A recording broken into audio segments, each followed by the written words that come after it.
Today, I'm ranking my top 50 running backs in Dynasty Fantasy Football, from Bijan Robinson to Alvin Kamara to Tank Bigsby. We're going to see how all these guys stack up. If you enjoyed today's video, make sure to subscribe to the channel, leave a like, leave a comment. Let's get into it. All right, for a bit of context, before we jump into tier one, please remember that these are dynasty rankings. So while I am factoring in current year production, a whole lot, because for running backs, that's a massive piece of the puzzle, I also care about age, about talent, about contract security, all that good stuff. And please note that these rankings are based on full PPR, because that's what I primarily play. I think that's what most dynasty leagues are doing these days. All right, jumping into tier one here, I think I've got the same three names that everybody does, which is Bijan, Jahmyr Gibbs, and Ashton Jeanty. I think these are pretty clearly the top three running backs in Dynasty. I do think they all belong in the same tier. I've got them back to back to back in my overall Dynasty rankings. I personally think that you can make a case for Ashton Jeanty as the RB1. I don't think it's that hard to make the case. You look at the age of these three players. Bijan and Gibbs are going to be 23 for this whole season. Jeanty's going to be 21 until he turns 22 in December. So about 2 years younger than these three guys. But you look at their redraft ADP, or the closest thing we have to redraft ADP over on Underdog, you've got Bijan going at 3.7, you have Gibbs going at 5.9, and then Jeanty going at 10.9. So they're all first round picks. You're getting back 2 years of age with Jeanty, which might seem irrelevant now, but when they're 26 and he's 24, that's definitely going to matter. So I think there's a case. The reason I still have Bijan and Gibbs ahead is just that we have higher certainty about their NFL ability, that they can handle the NFL workload, and about their offensive situation. So ultimately, there's enough reason to keep Bijan and Gibbs ahead, but I do think there's better than a 50% chance that Jeanty is the Dynasty RB1 by the end of this 2025 season. And then I'm kicking off tier two with Amari and Hampton, followed by Saquon Barkley, Devon Achane, and Bucky Irving. And I think this is where I start to deviate a little bit from the consensus. You look at startup ADP, Saquon Barkley is still going in the second round of Dynasty startups. He's valued as the RB4 overall in most places. I personally prefer Hampton. Now, you can see here, technically, I've got Jeanty and Hampton back to back. Don't get me wrong. I see a very big drop off after the top three guys. So really, if I don't have one of those top three guys, I'm not trying to pay up for the next one. I'm usually going after the cheapest players in this tier, which have had me gravitating more towards Achane and Bucky. But as far as Hampton, why is he ahead of the rest? It's not because I think he's going to outscore these guys in 2025. It's just that the draft capital, his age, his prospect profile makes him a really safe investment as far as running backs go. Like, the Chargers are going to be a good offense. I think Hampton is going to score a lot of points, at least by the end of the season. But really, this is about insulation. First round running backs are just such a cheat code in Dynasty. Like, looking back over the history of the running backs that have gone in the first round, it's just hit after hit after hit. Like, you have a couple of guys like Sony Michel, like Rashad Penny, who didn't pan out for various reasons, but you also find the absolute biggest hits in the league at the position, and even players that didn't pan out long-term. You look at Najee Harris, right, Amari and Hampton's new backup. Even he was a top 5 running back in points per game as a rookie. He was a first-round startup pick after his rookie season. You look at Clyde Edwards-Helaire, who was never a good NFL player, was a ridiculous first-round NFL selection. He scored 13.5 points per game as a rookie and had a ton of value going into year two. I actually dug into the startup ADP. Even after his bad rookie year, he was still a late third round startup pick. He was the 13th running back drafted in startups in that 2021 offseason. So just a lot of safety. He's going to have multiple years as the lead back, basically guaranteed. He doesn't turn 23 years old until next March. So yeah, I think in the median outcome, Barkley, Achane, even Bucky, I think are likely to outscore him this year. But by the end of the season, I think he's probably going to be the bell cow. And when you get to the fantasy playoffs, he could be projected pretty similarly to these guys. And meanwhile, just a much safer pick. And then with Barkley, I just think he's pretty overrated from a dynasty standpoint, even a little bit from a redraft standpoint. Like, I talked about him in the Sells video. He's still an insane talent. He's one of my absolute favorite players in the league. But there are some factors that just give me a little bit of pause with Barkley. His age, obviously, he's 28 years old. His volume from last year is probably an even bigger concern. than his age, just so many touches. And then the way that he scores points, the way that Barkley scores points is through explosive runs. He's not a high volume receiving threat, and he's not even getting a ton of goal line usage, like a Derrick Henry type. So if Barkley gets dinged up or loses a step, his production could take a massive hit, and more so than other running backs, I think, because he is so reliant on breaking those big plays. If he loses half a step because he's just not fully healthy or he's not at the peak of his athletic ability, he could really drop off in production. I think it's kind of similar to what we've seen from Jonathan Taylor in recent seasons, where he's picked up these like little ankle injuries or whatever and just not really come through for fantasy, because he is also one of these big chunk play runners. So I think there's downside risk with Barkley. Ultimately, his 2025 projection keeps him inside of the top 5.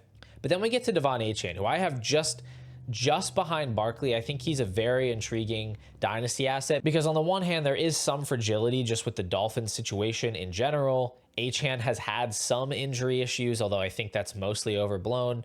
Tua is a little bit fragile, or very fragile, I guess you could say. But the splits last year are kind of a sight to behold. If you look at Devon Achane in his games that he played with Tua, when Tua was the starting quarterback, 22.6 points per game in those starts. He would have been the RB1 in fantasy last year in those games.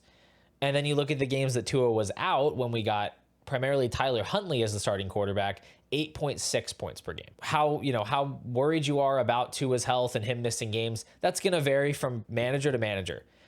But the bottom line is, when Tua's in the game, Achane scores a ridiculous amount of points because he is a featured weapon in the passing game, and he's the primary running back. We even have Raheem Mostert out of the picture, so he's really only competing for touches with Jalen Wright and Ali Gordon. So I think the upside here is insanely high. Like, overall RB1 is absolutely in the cards.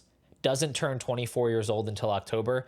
I think at RB6, I'm willing to take the risk on, the offensive line still being bad, Tua being at risk of concussion. I'm willing to lean into it because he absolutely has the potential to break fantasy, unlike a lot of running backs, I think, coming up in future tiers. And then I'm closing out this tier with Bucky Irving, and I feel pretty good about including him here because I just think he's an insanely good running back.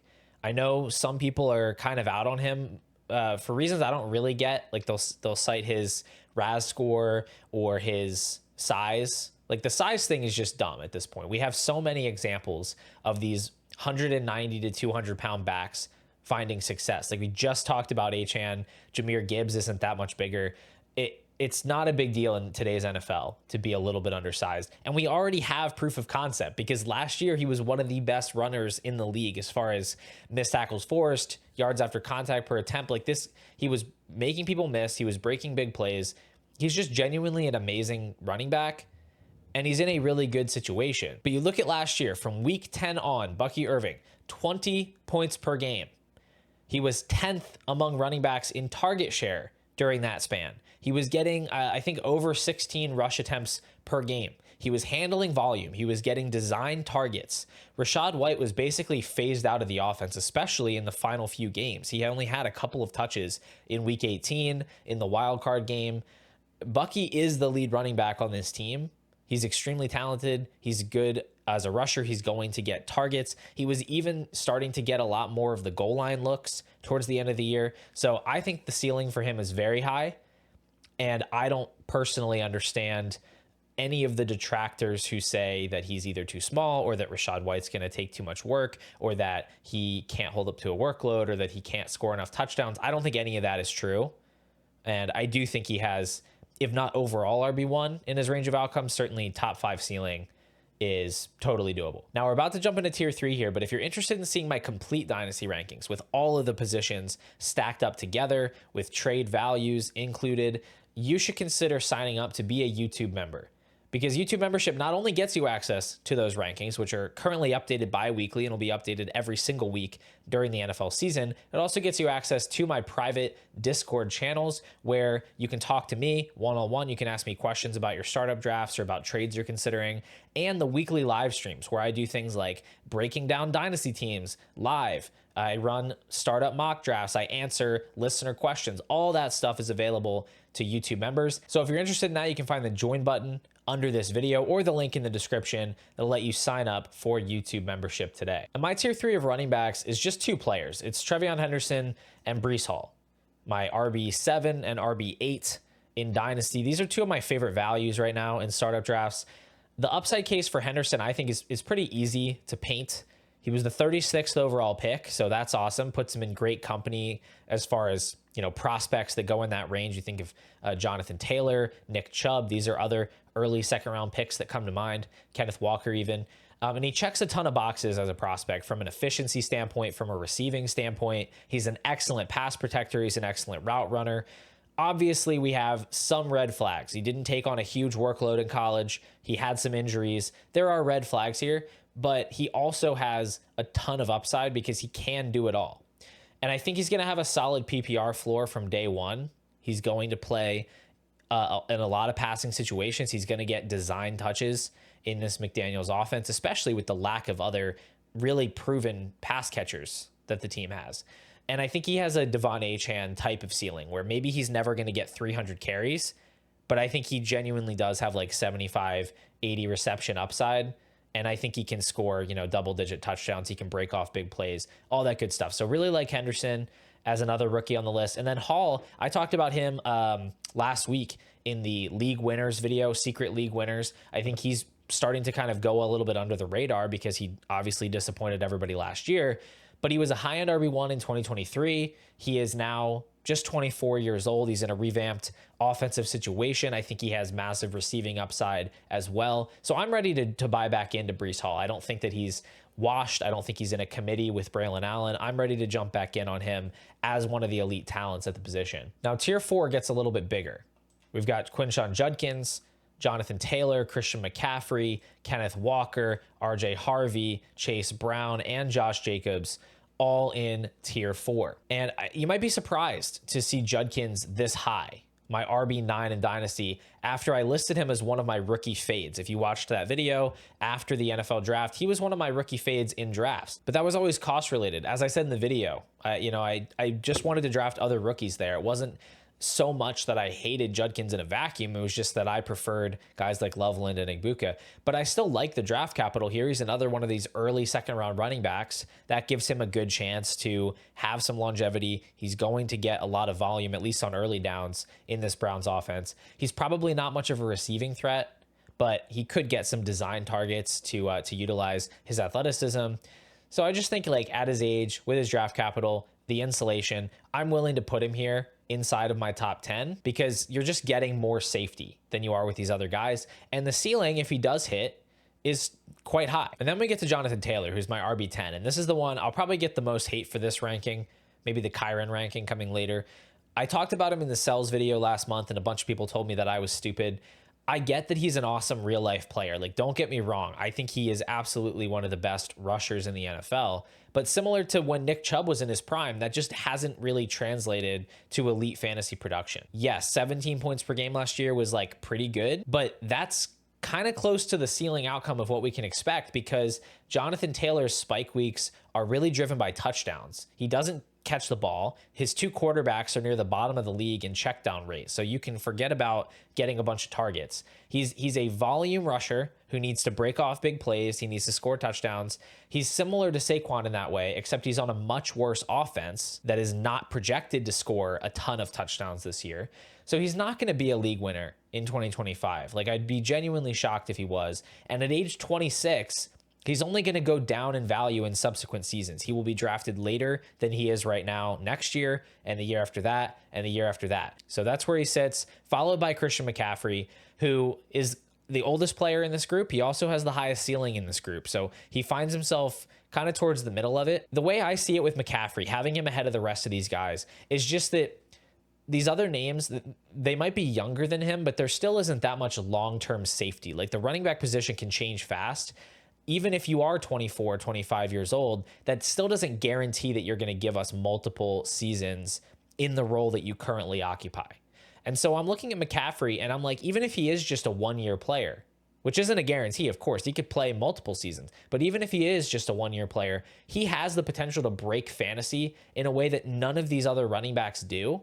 And I'm willing to take that risk over the options behind him. Honestly, I don't even think it would be crazy to take him over Taylor, because when McCaffrey is healthy and he's playing at his peak, he's, 25, 26 points per game is like light work for him, right? So he can win you a league in a way that Josh Jacobs just isn't going to do. And so you have to have risk tolerance, but I do think McCaffrey is one of those guys that is worth it. And I've drafted him a couple times in startups this offseason. Then we have Kenneth Walker, who I talked about in my last video, along with Breece Hall, as one of these like secret potential league winners. Not to a Christian McCaffrey level. I don't think that is in the cards whatsoever, but I do think he has kind of sneaky high upside in this new Kubiak scheme. He had a big uptick in receiving work last year. I think that's going to continue. Obviously with him, health is the biggest question mark, but I'm in at his price, and he actually does round out the top 12 here if I'm counting correctly. Then we have RJ Harvey. The upside case for him, I think, is really easy to see. He was a second-round pick to the Broncos, who ranked 4th in the league in running back targets last year, even with horrendous personnel. All of their running backs were garbage, and they still peppered them with targets. Basically, Sean Payton just ranks inside the top 3 every single year. They were at 4 last year because their guys were so awful, but generally he's going to lead the league in running back targets. Harvey is good at that. They also have a great offensive line, and that's going to benefit him, of course. It should just be generally a good offense that runs through the running back position a large percentage of the time. I don't really care about J.K. Dobbins. He can get his 30% of the carries or whatever. I don't think that matters. Like, Harvey is not being valued in Dynasty or in redraft as a guy that's going to get 90% of the work. If that was the case, he would be going much earlier. He's going to be totally fine getting like 65, 70% of the work. Dobbins can take the rest. Estime and McLaughlin are non-factors to me. Like, they're just not relevant. So you look at Harvey, obviously he's an older player, but putting that aside, he was an awesome college prospect as a rusher and a receiver, very efficient, very explosive. I think he's going to get a lot of scheme touches in the passing game. If Harvey was 2 years younger, if he was 22 instead of 24, honestly, I'd have him ahead of Judkins. I would have him RB9. He might even be in the tier with Breece Hall. So that kind of tells you a little bit of what I think about his skill set and what I think about his scoring potential even this year. But then we come to Chase Brown. And honestly, if you wanted to take Chase Brown ahead of Harvey or ahead of Walker, I really wouldn't blame you all that much. I think they're very close. They have different kind of pros and cons. Harvey, as a rookie, even though he is older, I think has the most value insulation because the team's probably riding with him as the starter for at least 2 seasons, just based on the investment they made. I think Chase Brown, though, has the highest like median projection of this group. Like you don't have to squint at all to see Chase Brown as a top 12 running back this year. I think Walker has similar upside to him at the high end, and I think subjectively I think he's a little more talented, so I have him ahead. But with Chase Brown, I think he's kind of just a more exciting version of the Kyren Williams bet from last year, where you have this day 3 back who's not necessarily an elite player, but he does do some things well. He's set up to get huge volume and a really good offense. But the bonus for Chase Brown is that he gets receiving work. He got a lot more targets than Kyren last year. The Bengals had 5.8 running back targets per game. The Rams, on the other hand, were dead last at 3 per game, and they're pretty much dead last every year. So Chase Brown just has even more receiving upside. You don't have to squint to see the top 12 running back season in 2025. In fact, if you look at expected points per game from the Fantasy Points data suite, which basically just takes a running back's overall usage and gives you a metric of like, this is what they should score on that usage. From weeks 9 to 17, when he really took over the backfield, he was the number 1 running back in expected points per game by a considerable margin, 22.4 expected points per game. So even if his snap share comes down a bit, which I think it will, he could lose up to like 20% of that work and still be a top 12 option. And it's not even a guarantee that's going to happen because the competition is very poor. Samaje Perine is going to probably play, 3rd and long situations where he's going to be pass protecting. Those aren't Chase Brown points anyway. And Taj Brooks is like, just some 6th round rookie. Like, he could get worked into a rotation, but I think this is pretty clearly Chase Brown's backfield.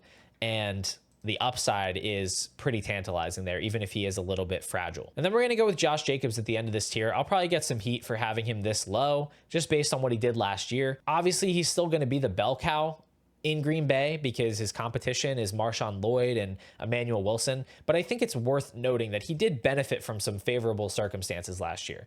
Like, this tweet, I think, is really important from the Fantasy Points data account. It says Jordan Love missed weeks 2 and 3 and played through a groin injury from week 8 on. The Packers posted a plus 3.6 pass rate over expectation in 5 games with a healthy Love, which would have ranked 7th highest. In their other games, a negative 8.2% PROE, which would have ranked dead last. So basically what you had is the team turning to this extremely run-heavy approach because Jordan Love wasn't 100%. Jacobs was the main beneficiary of that. And then he also ran like super hot on touchdowns. He was averaging almost a touchdown a game, I think. And so I think you could look at the Packers this year. You could see them throwing the ball more often to Matthew Golden, to Jaden Reed, to Romeo Doubs, to Tucker Kraft. Maybe a little bit less work for Jacobs. I think the touchdowns are going to regress a little bit. I don't know. At 27 years old, low-end RB1 finish, that's totally fine. I just don't think there's a lot of meat on the bone for him to greatly exceed this ranking here. Moving on to tier 5, we've got the big dog himself, Derrick Henry, James Cook, Kyren Williams, Caleb Johnson, Chuba Hubbard, and Alvin Kamara. Now, looking at Henry, you might think that the gap here between McCaffrey and Henry is too wide, which certainly is the case in the general consensus because they're going in the same round of startup ADP. Personally, I think the gap is warranted. Here's how I see it, right? They're both year-to-year bets. McCaffrey is 29 this year, has had more injury history. Henry is 31 and a half. So they're year-to-year bets. But here's what we do know. We know that Christian McCaffrey's ceiling is just objectively higher. He's had 24.5 points per game in 2023. Back in 2019, he almost got to 30 points per game. Last season, Henry was awesome, but he still was only at 19.8. So the ceilings here are just very different, and it's because of the pass catching, like it always is with these running backs. Without catching a lot of passes, it's pretty much impossible for Henry to get above 20 or 21 points per game, even in his most efficient of seasons. And because he's 2.5 years older than McCaffrey, I do think that if one of these players is still providing useful production 2 years from now, I just think it's more likely to be a 31-year-old Christian McCaffrey who can still get it done in the passing game than it is to be a 34-year-old Henry that is still, truck sticking defenders and breaking off 60-yard touchdowns. That's subjective, but that's how I see it. So I think McCaffrey has both the higher ceiling in 2025, and I think he is more likely to give you multiple seasons than Henry is. So I have Henry here at the top of tier 5. Then we get to James Cook, who actually was helped by touchdowns even more than Josh Jacobs last year. Of course, we care about touchdowns, but 40% of his total fantasy points came from touchdowns. He only played on 45% of the Bills' offensive snaps, which was by far the lowest of any of the top 15 running backs in points per game last year. And he also had the lowest target share of top 15 running backs outside of Henry and Jonathan Taylor, who we both know are going to get way more carries, and Kyren Williams, who you might notice is after James Cook in this tier. So I think James Cook is a good running back, but he just doesn't get enough volume to justify being in the previous tier. And then Kyren, you might think the Kyren hate has gone too far here. He actually goes ahead of, I think, everybody in tier 4 in startup ADP, at least ahead of everybody other than Taylor and Judkins. I don't agree. I really just don't agree. The biggest problem with Kyren is you look at how he scores points. He doesn't get any targets. I know I keep harping on this point, but it really is important with floor and ceiling for running backs. The Rams are always at the bottom of the league in targets. So how does Kyren score points? Scoring touchdowns, obviously, and then just soaking up massive rushing volume, just getting basically every single running back touch for the Rams. That's how he scores. And he's still, even doing that, he still doesn't give you that high-end RB1 production. Like last year, he was at something like 17 points per game, which is good, but it's not winning you a league. With Kyren, it just feels so fragile because he's not that good. He does some things well, but he had a fumbling issue pop up last year. He doesn't break off big plays.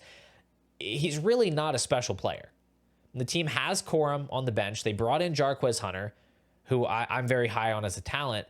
Even if they just took a few drives from Kyren and gave them to Corum and or Jarquez Hunter, just a few drives a game, that would pretty much turn Kyren Williams into like a glorified Brian Robinson, where you've got your early down runner. He's going to lead the team in carries. He's going to be the goal line back. He's never giving you RB1 production in that situation. So it just feels very fragile with Kyren. Maybe he just survives another year doing what he's always done. I'm okay missing out on that outcome if it does happen. Honestly, you could convince me pretty easily to just put Caleb Johnson ahead of him, who I have next. I like the prospect here, and I like the landing spot. He's kind of in a similar offensive situation and role to Jonathan Taylor, where he's an early down back.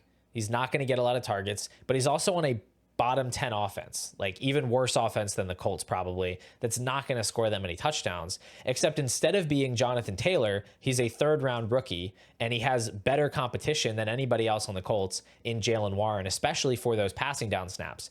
So I just struggle to see the ceiling case with him as much as I'd like to get excited. I just don't know.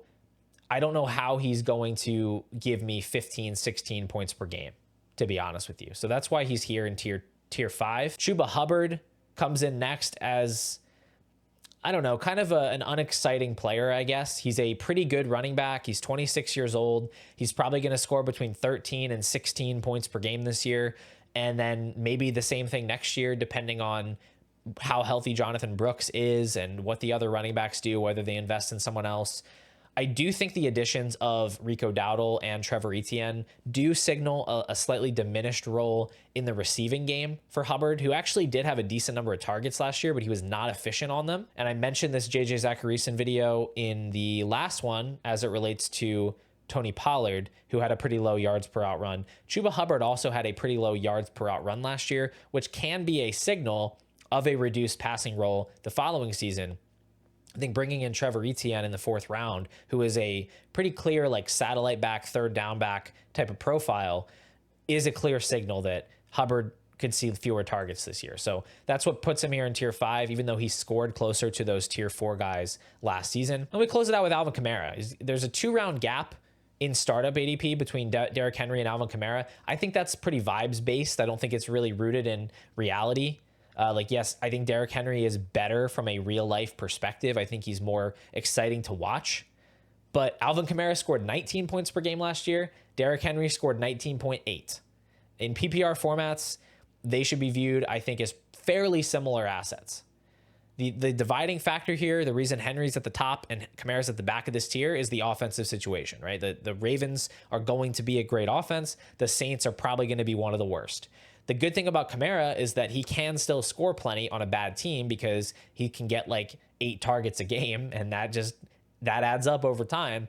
But there is more risk, I think, of him just being totally shut down, or just, his role being reduced in favor of the younger running backs if the team just has absolutely nothing to play for. So a little bit more fragility, I guess, with Kamara, but probably a better target at cost than Derrick Henry for your contending teams. As we get into these last 3 tiers, I'm going to go out of order.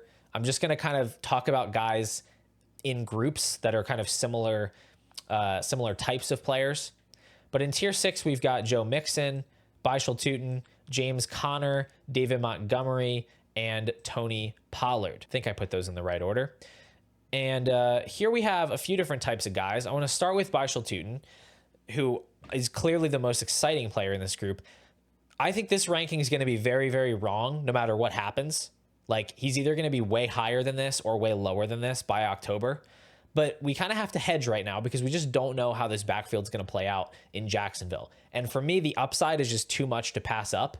Like, honestly, I might move him ahead of Mixon even, because it's just so different for him versus the other backs in this tier and then the tiers afterward as far as the ceiling that he can hit. Travis Etienne and Tank Bigsby are there, and they're sort of in the way for Tuten, but the upside case is just really easy to see. And I think Liam Cohn is really the linchpin of this entire case, because you look at the 2023 Buccaneers, they ranked, I believe, 23rd in running back fantasy points per game. Just like as a team, the running back unit, 23rd in points per game. In 2024, with Liam Cohn as the OC, the Buccaneers ranked 2nd in running back points per game. And I'm as big of a Bucky Irving fan as you're going to find, but I don't think we can attribute all of that to the talent disparity between Bucky Irving and whoever they had in 2023, along with Rachaad White. I think that the biggest change is how Liam Cohn deployed his running backs and the way he designed touches for them. And I think he comes in, the team immediately goes out and they pick Baishal Tutin, I think they're going to want to get him involved. It's up to him whether or not he succeeds. It's not a sure thing by any means. Like I said, if we knew exactly how it was going to play out, he'd be much higher on this list or he'd be much lower. But I think when you get into tier 6, I think it is worth rolling the dice on a guy that could be a potential 0, but could also be sitting where you see Bucky Irving sitting. I'm not going to get too much into Tutin's prospect profile. I've talked about him in other videos that I did about rookies. I believe the rookie targets video, especially in the rookie rankings video, but I liked his college profile. He's extremely explosive. He ran an insane time at the combine. I think he could be a serious weapon for the Jags, and I'm just not that afraid of the other backs there. David Montgomery is in this tier. He is a bit of an enigma for me because he's in a great offense and he scored very well last year, relative to his cost. But I do have some genuine concern that Jahmyr Gibbs just gets more touches this season, because after Montgomery got hurt last year with the MCL injury, he was pretty ineffective. They gave Jahmyr Gibbs kind of an extended audition as the workhorse, and he was absolutely incredible. Like, I think he's the best running back in the NFL personally. We have a new offensive coordinator now. That guy, John Morton, I believe, he might be less committed to the split than Ben Johnson. Like, no matter how good Jahmyr Gibbs was, it felt like every week it was, 50% Montgomery, 50% Gibbs. Well, what happens if it becomes 65% Gibbs and 35% Montgomery? I think that's just something that is pretty easy to predict, pretty easy to see happening. And at that point, you're left with a pretty low upside 28-year-old running back coming off a knee injury. Just not a lot to get excited about there with Montgomery. Then we have Mixon, Connor, and Pollard in this tier, who are all kind of versions of the same player. They're these post-age apex running backs that are functional but unspecial pass catchers. They have double-digit touchdown upside. I actually think Connor is the most talented player in this group. He was 6th in PFF rush grade last year. He was 5th the year before that. And honestly, maybe I shouldn't be criticizing his pass-catching ability, because he was 8th among all running backs in yards per out run. So he's just a really good player who seems to keep getting better despite getting older. He is 30 now. Mixon is a year younger than Connor. He was also fairly efficient in the passing game last year, although he definitely isn't going to be playing any third downs this season. And for what it's worth, Mixon is already a little bit banged up. He's been in a walking boot this summer, so something to keep an eye on. That's another reason I was considering moving him down a little bit. But I don't know. The scoring range of outcomes for these guys is all pretty similar. I think Pollard has the most downside of the group because Spears is really talented as a receiver. He is in a worse offensive environment than the other two.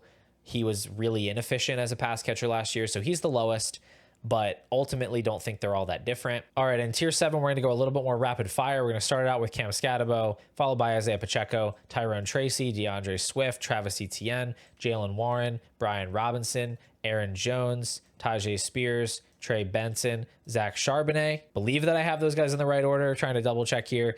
Yes, I think that is correct. No, sorry. I do have Robinson just ahead of Warren. So it should look like that. Scatabo should arguably be in the previous tier. I go back and forth. I'm not super enamored with his profile. I think there's decent odds that Tracy is just the better player, or that they split. The Giants could be terrible. So I don't know. Like, if you wanted to take him over Montgomery or Pollard on a team where you're trying to get a little bit younger, you don't necessarily need one of these middling productive running backs, I could see it. And then you get to Pacheco, Swift, Robinson. These are all your guys where, like, they're starting running backs, so you can only push them down so far. None of them are super exciting to me because I don't think any of them are very good. I don't think any of them have huge upside, though I guess Pacheco probably has the cleanest path to being like a 15 to 16 points per game guy, so that's why I have him the highest. I like Tracy as well. He was good last year. I mean, he was functional last year. I think it's still an open question whether he or Scatabo is going to be the lead guy. So I do want to hedge there a little bit. I'm fine investing in Tracy as a year 2 bet. You have Jones and Mason. Actually, I moved Mason to the next tier really just so that he would fit on the screen, because I hate when it goes down to the next row. So I'm sorry, Jordan Mason. You are spiritually in this tier. You're just not visually in this tier. But Jones and Mason, I would defer to Aaron Jones as the main guy because he has more upside as a pass catcher. He's the incumbent. He's been better throughout his career. But I do think that there is some reality to this idea that Jordan Mason is going to be the goal line guy.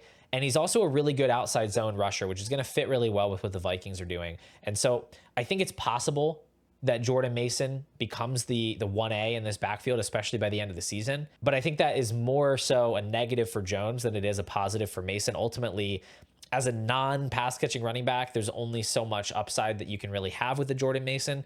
I think if everything plays out right for Jones, you could still see him kind of in that Pollard Connor range of scoring. It's just more fragile. It's just more fragile because of his age, his efficiency last year, his backfield competition.